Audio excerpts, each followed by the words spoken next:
Ladies and gentlemen, I would like to report a murder. Last night at Madison Square Garden, the New York Knicks absolutely put a bombing on the Philadelphia 76ers. Now, I don't think the whole series is going to be this way. I do think that got a little out of hand. I think the Sixers were probably still gassed from the Game 7, all the emotion from coming back 3-1. Playing with house money, they took down Boston in a great comeback.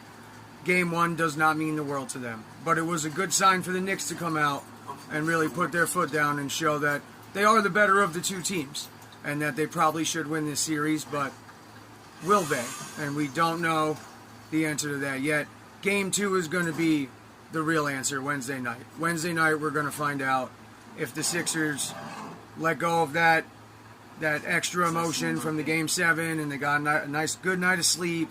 You know, we'll see what Sixer team shows up to play the Knicks then.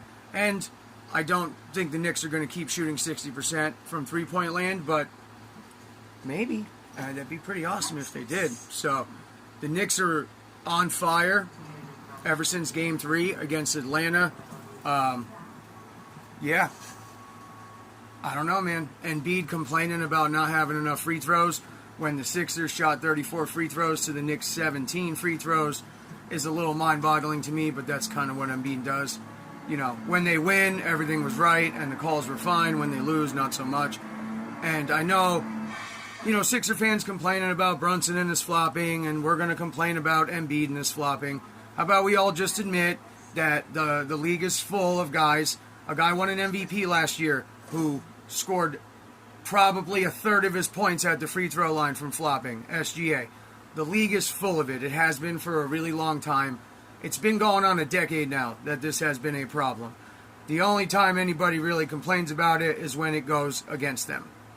We're all dealing with floppers. We're all dealing with the same shit. Everybody's got one. Let's just see who's going to play better basketball, who's going to make the adjustments, what team is going to make the right calls. That's who's going to win this series. But I feel like Knicks in 6 was being generous. The way it looked last night, it was looking like Knicks in 5. But I'm sticking with it. I'm still going Knicks in 6. I think the Sixers do get 2, at least. You know, maybe they win the series, maybe they don't. But I'm going Knicks in 6. I really enjoyed that last night.